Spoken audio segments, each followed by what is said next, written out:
3 अगस्त 2015 को मैंने सब कुछ छोड़कर कसम खाकर पढ़ना शुरू किया था कि जब तक दाढ़ी नहीं बनाऊंगा जब तक मेरा सिलेक्शन नहीं हो जाएगा पीएससी में। और फिर मेरी लगभग इतनी दाढ़ी हो गई थी। अब 7 अक्टूबर 2016 को मेरा मेंस खत्म हुआ था, मतलब 15 महीने हुए थे और मैंने इसके बाद पढ़ना बंद कर दिया था। और ईश्वर की माता पिता के अच्छे कर्मों की बदौलत मेरा सिलेक्शन हो गया था डीएसपी में। उस वक्त सर आपको लोग पागल ही बोलते होंगे? अरे खूब बोलते थे। परीक्षा होती है तो चयन की बात आती है, तो उसके कारण डर लगता है कि कहीं हुआ नहीं हुआ, क्योंकि हम भविष्य का रिजल्ट सोच लेते हैं। अगर हम रिजल्ट नहीं सोचेंगे, हम ओनली परफॉर्मेंस के बारे में सोचें तो कभी डरने की जरूरत नहीं पड़ती। जब आदमी रिजल्ट सोच लेता है आगे का कि अगर नहीं हुआ तो क्या होगा, तब फिर वो डरने लगता है। कभी भी एक किताब मतलब 100% आपका सिलेबस कवर नहीं करेगी। अगर करेगी भी सिलेबस कवर तो ये समझो कि आपको उसकी हर भाषा समझ में नहीं आएगी। कि अगर जैसे लूसेंट का बोलो तो बोले ये रटना वाला है, रटा होगा इसने। और मैं बता दूं, आज याद सुन लो कि लूसेंट के बारे में मेरा सबसे बड़ा ख्याल है, किसी भी भाषा को सीखने से पहले उसका शब्दकोश का अध्ययन करना जरूरी है। जितना अच्छा शब्दकोश होगा उस भाषा में आपकी उतनी अच्छी पकड़ होगी। और मैं आज बोल रहा हूँ, अगर आप पीएससी या यूपीएससी कोई भी सफल करना होना चाहते हो, जो जनरल स्टडी के पेपर आते हैं, तो आप एक बार लूसेंट याद कर लेना। वो पतली सी आती है ना, एक किताब जिसमें सभी विषय हैं। उसके बाद आगे की तैयारी करना, आपको कोई नहीं रोक सकता सफल होने से। वो एक शब्दकोश है, उतना कठिन है याद करना, वो सब कोई याद नहीं कर सकता। और मेरी सफलता की जड़ थी, मैंने 6 माह कुछ नहीं पढ़ा था, सिर्फ लूसेंट थी और एक अरिहंत की, उसी के पैरेलल एक आती है पूरी जनरल स्टडी की। इन 2 किताबों को मैंने पढ़ा था शब्दकोश की तरह पूरा। उसके बाद फिर मैंने नोट्स अलग से बनाने शुरू किए थे, सब्जेक्ट वाइज की प्रथम प्रश्न पत्र, द्वितीय, तृतीय, चतुर्थ प्रश्न और ये प्रश्न पत्र। तो लूसेंट बहुत बड़ी ताकत है, उसके अगर आप उसको समझ जाओगे तो बहुत आगे जाओगे।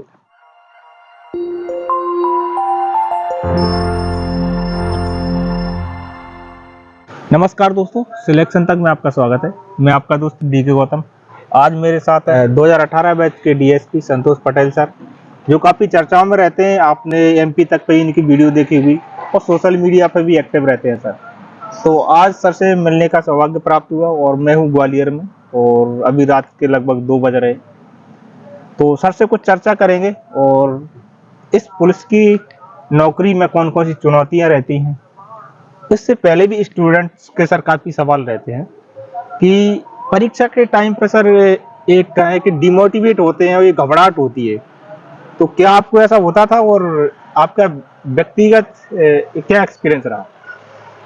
देखिए, परीक्षा बड़ी वो चीज बोली। मैंने एक बच्चों से स्कूल में पूछा कि ऐसा कौन सा जाम है जिससे लोगों को डर लगता है। तो एक बच्चा बोला कि सर चक्का जाम है, उससे डर लगता है। एक बच्ची थी, वो बोली जो गिलास में जाम भरा जाता है उससे हमें डर लगता है। एक बोले कि हमें निजाम से डरते हैं लोग। एक वैसा लड़का था जो पढ़ने में तो ठीक था लेकिन वो सच्चाई बताने वाला था, तो बोला सर सबसे ज्यादा डर लगता था एग्जाम से। तो एग्जाम एक ऐसी वो है, परीक्षा है जिसमें सभी को डर लगता है। कोई ऐसा व्यक्ति नहीं है जिसे डर ना लगता हो। डरना नहीं चाहिए, ये तो मेरा मानना है। हमें भी लगता है, क्योंकि जब आपने परीक्षा होती है तो चयन की बात आती है, तो उसके कारण डर लगता है कि कहीं हुआ नहीं हुआ, क्योंकि हम भविष्य का रिजल्ट सोच लेते हैं। अगर हम रिजल्ट नहीं सोचेंगे, हम ओनली परफॉर्मेंस के बारे में सोचें तो कभी डरने की जरूरत नहीं पड़ती। जब आदमी रिजल्ट सोच लेता है आगे का कि अगर नहीं हुआ तो क्या होगा, तब फिर वो डरने लगता है। तो इसलिए कभी रिजल्ट के बारे में ना सोचे। अगर आप अपना अच्छा कर्म करेंगे तो रिजल्ट आएगा।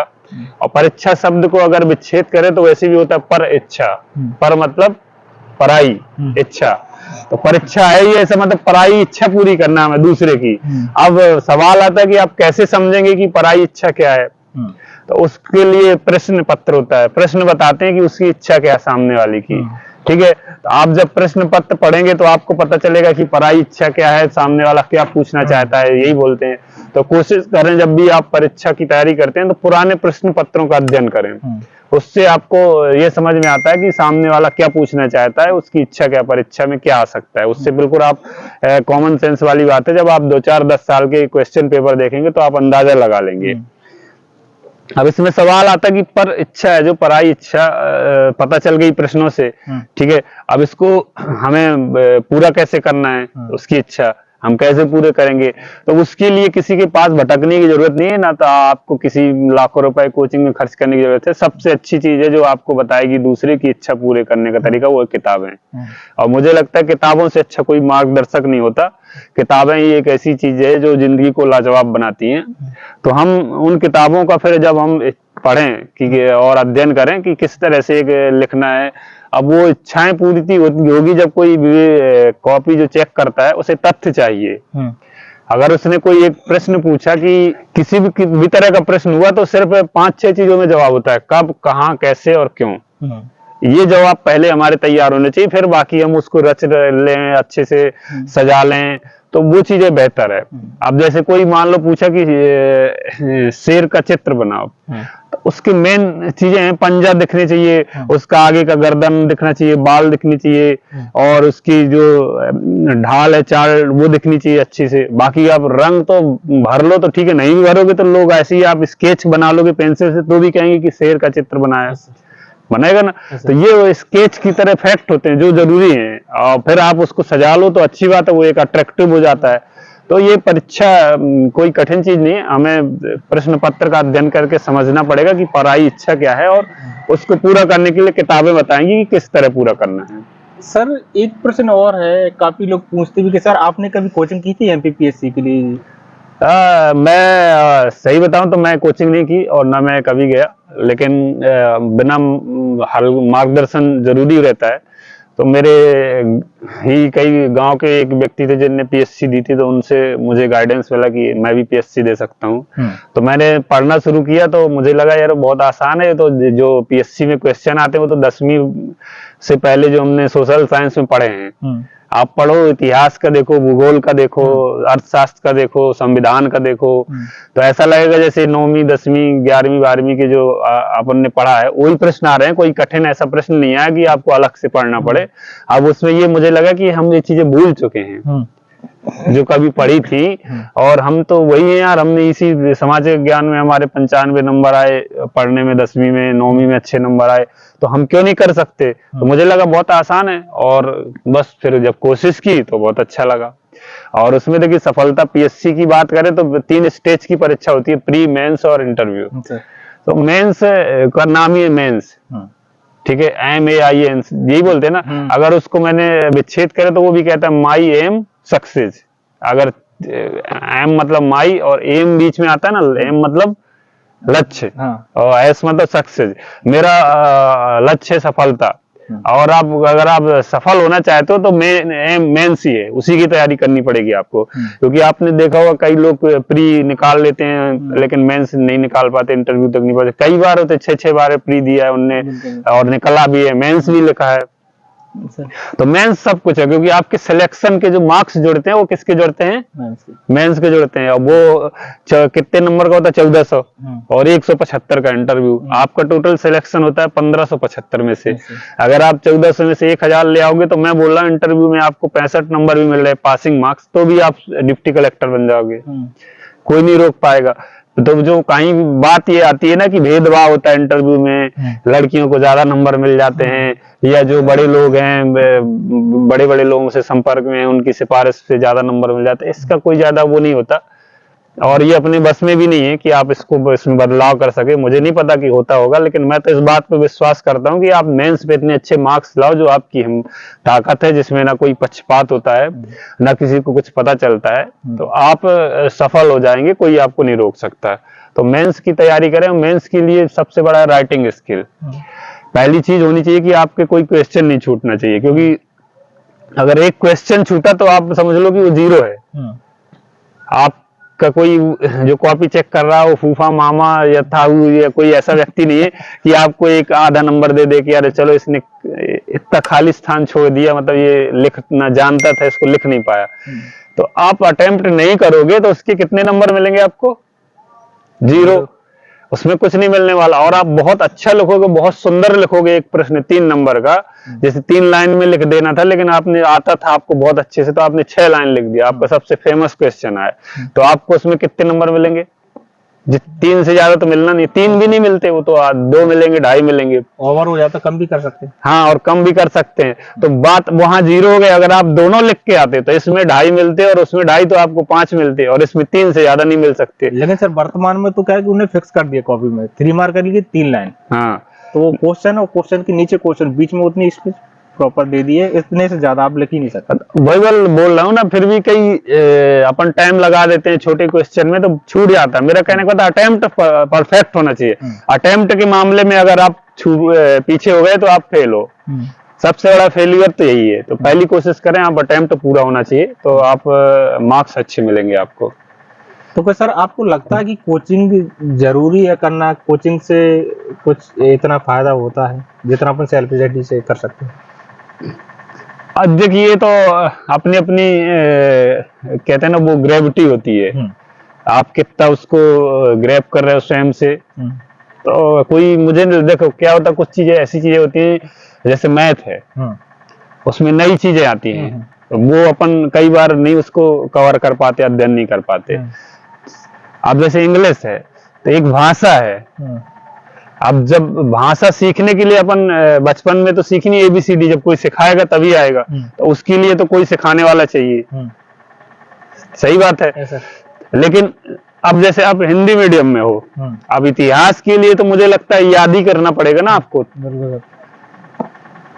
आप खुद से समझ सकते हो, कोई ऐसी चीज तो नहीं कि नई भाषा है उसमें, या कोई नया कॉन्सेप्ट है, या कोई फॉर्मूला लग रहा है।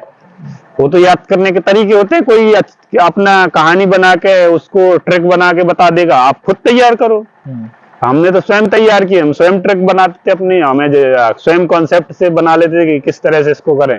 तो उसको पढ़ना पड़ेगा। कोचिंग तो ये इतनी जरूरी चीजें नहीं, कोई कंपलसरी नहीं है, और आप स्वयं से कर सकते हैं।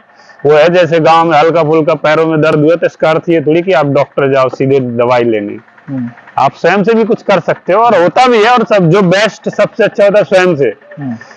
आप खाना बना लेते हो, तो आपने देखा होगा जब हम स्वयं खाना बना के खाते हैं, तो भले ही थोड़ा सा गड़बड़ हो जाए तो भी बहुत अच्छा लगता है। सर बिल्कुल लगता है। तो ऐसे ही होते, जब हम स्वयं नोट्स तैयार करते हैं, स्वयं से पढ़ते हैं, तो वो हमें याद रहते हैं। मैं यहाँ तक कि ये बता रहा हूँ कि मैं जो नोट्स लिखे थे, तो मुझे ये तक याद रहता था कि ये वाला इसका जवाब लेफ्ट में लिखा था कि राइट में। तो सर आपने खुद से पूरे नोट्स तैयार किए थे, और नोट्स बनाना चाहिए, स्वयं से बनाना चाहिए, और सबसे बेस्ट है। आप पुराने लोगों को कवर कर सकते हो, पुराने लोग जो नोट्स हैं उनके ले सकते हो, गाइडेंस ले सकते हो, लेकिन लास्ट में अपनी बनाओ। जब आप परीक्षा के लिए जाओ तो स्वयं के पढ़ के जाओ। तो सर जैसे कि नोट्स आपने तैयार किए थे, तो बुक्स को लेकर आपको क्या प्रश्न रहता था, किस बुक से नोट्स बनाएं, बुक्स का चुनाव कैसे करें? सबसे बड़ी समस्या ये रहती है सर। बिल्कुल, ये तो इतनी मैं जैसे फेसबुक वगैरह में, यूट्यूब वगैरह में जैसे कुछ वीडियो अपलोड करो, तो लोग ये पूछते कौन सी बुक्स पढ़ें। हाँ सर बिल्कुल। ये बहुत ज्यादा सवाल आता है, और कई लोग इस पर वीडियो भी बनाते हैं मुझे। लेकिन मैं कोई भी पूछता तो मैं यही बोलता हूँ कि भाई देखो, बुक्स कभी भी एक किताब मतलब 100% आपका सिलेबस कवर नहीं करेगी। अगर करेगी भी सिलेबस कवर, तो ये समझो कि आपको उसकी हर भाषा समझ में नहीं आएगी। सर बिल्कुल। तो अपने अपने दिमाग में एक माइंड सेट होता है। हर एक जो भाषा लिखी होती है, एक ही शब्द के कई पर्यायवाची होते हैं। कई बार जैसे ऐसा शब्द रहता है, जैसे आपने इंग्लिश के विज्ञान के जो शब्द हैं वो इंग्लिश वाले रहते हैं। आइसोबार, आइसोटॉप्स, ये आते हैं इंग्लिश ही में आ जाते हैं। हिंदी में एक बार आया था, मुझे याद है मेंस में, तो हम समझ ही नहीं पाए ये क्या है। जब हमने इंग्लिश का प्रश्न पढ़ा तो अरे बोले ये तो पता है हमें, तो हमने लिखा है। तो इसी तरह क्या रहता है कि आप दो तीन तरह की किताबें प्रेफर करो, जो भी आपको जिसकी भाषा समझ में आ रही। मैं तो बता रहा हूँ, बहुत छोटी ल्यूसेंट है ना, उसको पढ़ा मैंने, वही मेरी सबसे बड़ी जड़ थी, और उसी से सिलेक्शन हुआ। तो मैं ल्यूसेंट रखता था। फिर मैंने जब पढ़ा कुछ पर्यावरण के लिए, मैं परीक्षा वाणी आती है ना, वाणी प्रकाशन की, वो ले आया, मुझे बहुत अच्छी लगी, तो उसकी मैं सभी ले आया। तो ल्यूसेंट की, वाणी प्रकाशन की, और मध्य प्रदेश के लिए मुकेश महेश्वरी के नोट्स आते थे, वो ले लिए, और थोड़ा पुड़ेकर के ले लिए। तो ऐसे ये किताबें रख के फिर मैंने अपना एक अलग से नोट्स बनाता था। पहले 2-3 किताबों को पढ़ता था, उनके रफ में ना वो सारांश निकालता था कि इसमें क्या है, इसमें क्या है, इसमें क्या है। फिर तीनों को मर्ज करके, जैसे आजकल वीडियो एडिट करते हैं ना, आप अभी बहुत बड़ा वीडियो बनाओगे, फिर काट के उसको छोटा सा अच्छी अच्छी चीजें करोगे, जो खराब हो गई होंगी बीच में तो उनको एडिट कर दोगे। तो ऐसा एडिट करके और आप अपना नोट्स बना लो। फिर आप जब नोट्स बना लोगे, नोट्स कोशिश करो कि बड़े स्तर का बने, क्योंकि आपको 100% मेमोरी किसी की नहीं रहती याद रहे। आप फोटोकॉपी मशीन नहीं हो कि छाप पाओगे, तो आप वहां पर बहुत सारी चीजें भूल जाओगे। तो कोशिश करो कि कभी भी, जैसे मान लो कोई क्वेश्चन है, मान लो आप 10 नंबर के हिसाब से तैयार कर रहे हो और आप चाह रहे हो कि उसमें 6 हेडिंग है या 6 पॉइंट पर लिखना है या 10 पॉइंट पे, तो उसमें 2 एक्स्ट्रा पॉइंट डेवलप करके चलो नोट्स में तैयार करके, उसमें 1-2 तो वहां हो ही जाएंगे, सब कभी भी नहीं आप बता सकते हो। वो तो बहुत कॉमन चीजें होती है जो याद रहती हैं, बहुत नॉर्मल कई बार रिवाइज की होंगी, वो अलग चीजें हैं, लेकिन कुछ ऐसे क्वेश्चन आएंगे कि जो आप भूल जाओगे। तो इस तरह से 2-3 तरह की बुक्स जिसकी भाषा आपको आसान लग रही हो उनको प्रेफर करके आप अपने नोट्स बना लो, आप सफल हो जाओगे, कोई बड़ी चीज नहीं है। लूसेंट को लेकर सर एक लोगों में एक भ्रम है, अरे लूसेंट से आता नहीं है। मैं काफी लोगों से सिलेक्टेड लोगों से मिला तो उन्होंने कहा नहीं, लूसेंट पर्याप्त काफी चीजें कवर करती है। और मैंने 1-2 वीडियो में सजेस्ट भी किया कि लूसेंट कोर सब्जेक्ट के लिए ठीक है, कुछ नोट्स अपने भी बना सकते हैं। तो कुछ लोग कहते हैं नहीं, लूसेंट इतना नहीं है, ऐसा मानते कि ये लूसेंट पढ़ के कुछ नहीं कर सकते, ये लूसेंट वाला है, रट्टू तोता वाला, ऐसा लोग मानते हैं। मैंने भी महसूस किया कि अगर जैसे लूसेंट का बोलो तो बोले ये रटना वाला है, रटा होगा इसने। और मैं बता दूं, आज याद सुन लो कि लूसेंट के बारे में मेरा सबसे बड़ा ख्याल है, किसी भी भाषा को सीखने से पहले उसका शब्दकोश का अध्ययन करना जरूरी है। जितना अच्छा शब्दकोश होगा उस भाषा में आपकी उतनी अच्छी पकड़ होगी। और मैं आज बोल रहा हूँ, अगर आप पीएससी या यूपीएससी कोई भी सफल करना होना चाहते हो, जो जनरल स्टडी के पेपर आते हैं, तो आप एक बार लूसेंट याद कर लेना। वो पतली सी आती है ना, एक किताब जिसमें सभी विषय हैं, उसके बाद आगे की तैयारी करना, आपको कोई नहीं रोक सकता सफल होने से। वो एक शब्दकोश है, उतना कठिन है याद करना, वो सब कोई याद नहीं कर सकता। और मेरी सफलता की जड़ थी, मैंने 6 माह कुछ नहीं पढ़ा था, सिर्फ लूसेंट थी और एक अरिहंत की, उसी के पैरेलल एक आती है पूरी जनरल स्टडी की। इन 2 किताबों को मैंने पढ़ा था शब्दकोश की तरह पूरा। उसके बाद फिर मैंने नोट्स अलग से बनाने शुरू किए थे सब्जेक्ट वाइज की, प्रथम प्रश्न पत्र, द्वितीय, तृतीय, चतुर्थ प्रश्न और ये प्रश्न पत्र। तो लूसेंट बहुत बड़ी ताकत है, उसके अगर आप उसको समझ जाओगे तो बहुत आगे जाओगे। सर आपने ग्रेजुएशन में बीटेक किया है, सर लोग कहते हैं कि इंजीनियरिंग वाले कुछ अलग तरीके से पढ़ते हैं, तो आप भी बता दीजिए दर्शकों को किस टाइप से पढ़ते हैं अलग। हाँ यार, ये तो इंजीनियरिंग वाले, डॉक्टर वाले, ये लोग निकल जाते हैं, इनका दिमाग भी तेज रहता है, ये लोग पढ़ते भी हैं अलग ढंग से। और वो कहीं मैंने लिखा था कि बिनर्स not do different things but they do same everything differentially. मतलब वो हर काम एक थोड़ा अलग ढंग से करते हैं, करने का तरीका होता है अपना अपना, और वो भी यार उन्हीं का है। देखो, याद करने का तरीका है। मैं बता रहा हूँ, मेरे को सिलेक्शन हुए, डीएसपी बने हुए 5 साल हो गए।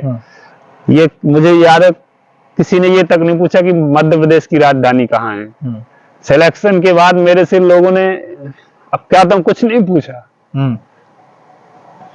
किसी को कोई मतलब ही नहीं कि क्या आपने पढ़ा था। मैं बताना ये चाहता हूं कि आपका जो भी नॉलेज है उसकी कीमत सिलेक्शन तक है, जिस परीक्षा की आप तैयारी कर रहे हो। उसके बाद सिर्फ व्यवहारिक ज्ञान लगता है, और फिर आप जब जिस विभाग में जाओगे तो विभाग का ज्ञान अपने आप सिखा देते हैं लोग। वो चपरासी को भी पता रहता है विभाग का ज्ञान, वो आपको सिखा देगा, और किताबों में लिखा रहता है वो सब हो जाता है। बाबू बाबू लोगों को सब पता रहता है, आपको ज्यादा कुछ नहीं करना पड़ता।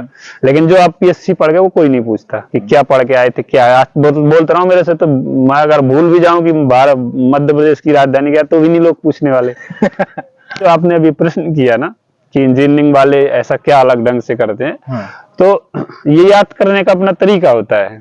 देखो, साइंस वाले होते हैं वैसा कॉन्सेप्ट से जाते हैं। कॉन्सेप्ट मतलब एक दूसरे से लिंकअप रहता है। जैसे एक फॉर्मूला पढ़ा a+b का होल स्क्वायर, ठीक है, तो फिर अगला वो पढ़ते हैं a² + b² बराबर क्या होगा। तो ऐसी चीजें निकलती जाती है, एक फॉर्मूला से दूसरा, दूसरे से तीसरा, ऐसे वो फिर लिंकअप होता जाता है। तो वो ऐसी एक कॉन्सेप्ट से भी तैयारी हो जाती है कि इससे कैसे बना होगा, आगे क्या आ जाएगा। और फिर उसके अलावा मेरे तो क्या था, मुझे मालूम था मैं कि पीएचडी कर रहा हूँ, पीएचडी नहीं कर रहा। मतलब पीएचडी मतलब ये है कि आपको विशेषज्ञ बनना, उस विषय में पकड़ होनी चाहिए। मैं पीएचडी था कि मुझे सिलेक्शन चाहिए। तो मैंने बहुत सारे सब्जेक्ट थे, उनके ट्रिक्स बना लिए, जैसे फैक्ट याद करने के लिए। अब मुझे पता है कि भारत के जो फंडामेंटल राइट्स हैं, ठीक है, 14 से लेकर 32 तक, वे मुझे क्रम से याद नहीं हो पा, याद तो रहेंगे लेकिन उल्टा सीधा हो जाएगा। तो मैंने एक एक लेटर अक्षर लेके उनके अच्छे से ट्रिक्स बना लिए, वो भी ऐसी जो कॉमन या भाषा में रहे। तो वो याद रहती है, तो उससे क्या रहता है, हिंट हो जाता है हमें, याद तो है पूरा वाक्य की समानता का अधिकार है, ठीक है, फिर समानता के बाद स्वतंत्रता का अधिकार है, तो लेकिन ये क्रम से अपन को याद रहा, उल्टा सीधा नहीं होना चाहिए, अनुच्छेद दबाई रहता है, तो इसके नंबर अच्छे मिलते हैं, आपको परफेक्ट नंबर मिलते हैं अगर आप फैक्ट को सही ढंग से लिखोगे। सर यदि आपसे कहा जाए कि इस सफर तक आने में आपको कितना टाइम लगा तैयारी शुरू करने से? देखो क्या होता है, जिंदगी में लोग गुमराह बहुत होते हैं। सपने जिंदगी में ऐसे हैं, वो सिर्फ सपने लेने में टैक्स लगता नहीं है, ना ज्यादा टेंशन लगती, तो लगता है हम ये भी बन जाएंगे, वो भी बन जाएंगे, जो कुछ अच्छा लगा, थोड़ा बहुत किसी ने तारीफ कर दी तो बोले हम ऐसा हो जाएंगे, तो हम तो बहुत गुमराह थे। इंजीनियरिंग के बाद, इंजीनियरिंग में ही थे, पढ़ाई वढ़ाई पे ज्यादा ध्यान नहीं था, पैसे पे ज्यादा मोह हो गया था, ऐसे लगने लगा कि हम करोड़पति बन जाएंगे, बढ़िया जल्दी हो जाएगा, लेकिन क्या वही रोड ही पे घूमते रह गए। तो फिर पढ़ना शुरू किया, फिर मैंने सोचा कुछ दिन हल्की फुल्की कविताएं करने लगे, तो लगा रहे हम तो अच्छे कवि बन जाएंगे, ये वो फेमस हो जाएंगे, ये क्या नौकरी वोकरी में, शायरी वगैरह नौकरी वोकरी में क्या मतलब है, ये तो सब फालतू की चीजें हैं, बढ़िया बड़े बनो फिल्मों में आएंगे, ये वो करेंगे, गीत लिखेंगे फिल्मों के लिए, कहानियां लिखेंगे, लिखे भी एक दो, हालांकि वहां तक पहुंचना बड़ा कठिन काम है, और उस स्तर का हुनर भी होना चाहिए, और ये फिर निखार आए तब कोई मार्गदर्शन भी होना चाहिए, तब समझ में आया कि ये सब बहुत एक बड़े काम है, ये अभी नहीं हो सकते, धीरे धीरे हो जाएंगे अगर किस्मत में होगा या अपनी हुनर होगा। तब फिर हमने 3 अगस्त 2015 को मैंने सब कुछ छोड़कर कसम खाकर पढ़ना शुरू किया था कि जब तक दाढ़ी नहीं बनाऊंगा, जब तक मेरा सिलेक्शन नहीं हो जाएगा पीएससी में। और फिर मेरी लगभग इतनी दाढ़ी हो गई थी, और 7 अक्टूबर 2016 को मेरा मेंस खत्म हुआ था, मतलब 15 महीने हुए थे, और मैंने इसके बाद पढ़ना बंद कर दिया था, और ईश्वर की माता पिता के अच्छे कर्मों की बदौलत मेरा सिलेक्शन हो गया था डीएसपी में। उस वक्त सर आपको लोग पागल ही बोलते होंगे? अरे खूब बोलते थे, तो जोकर भी बोलते, जैसे गांव में मुझे याद है, मैं गया शादी में एक, तो बोले ये क्या बाल बाल रखे हो, मतलब ये भी बड़े हो गए थे, तो बोले नाचने वाला बनना है क्या, जोकर बनना है क्या, तो बड़ा थोड़ा सा कुछ लोग तो कमेंट भी करते होंगे कि ये दाढ़ी इस टाइप से हो सकता है कभी कटे ना। हाँ, बोले साधु बन जाओ, ये वो, मतलब पीली, कभी कभी एक पीली टी शर्ट भी मैंने ले ली, तो वो और फिर बोले अरे अब तो तुम साधु बन जाओगे, ये वो, और एक वो ऐसे बाल पट्टा क्या होता है लगाते हैं ना, बाल बड़े हो गए थे, तो बड़े वो चीजें होती हैं, तो इनको भी फेस करना चाहिए, बड़ा मजा आता है। हाँ, हम तो बढ़िया थे, पॉजिटिव सोचते हैं, कभी परिस्थिति कैसी भी उसमें हम सकारात्मक सोचने वालों में से हैं। हाँ, कभी मैं वैसा नहीं सोचता कि इसमें क्या हो सकता है, हाँ, उससे फर्क ही नहीं पड़ता ना।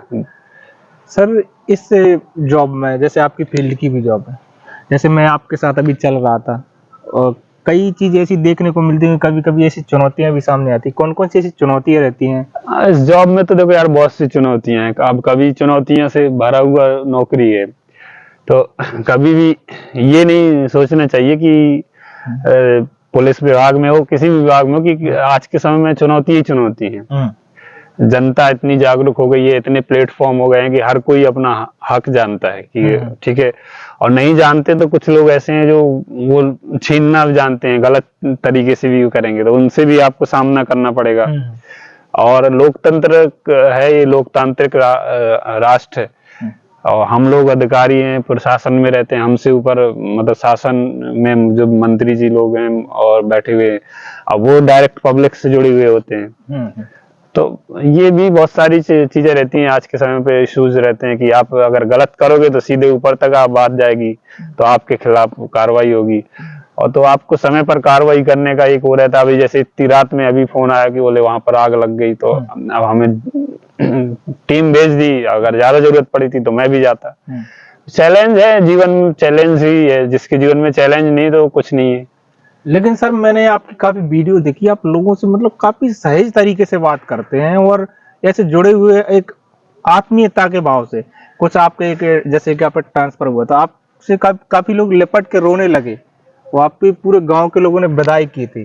तो ये पुलिस का एक नजरिया चेंज करना पुलिस के प्रति, नहीं लोग डरते हैं पुलिस का, यदि कांस्टेबल भी देख लेते हैं पुलिस वाले हैं।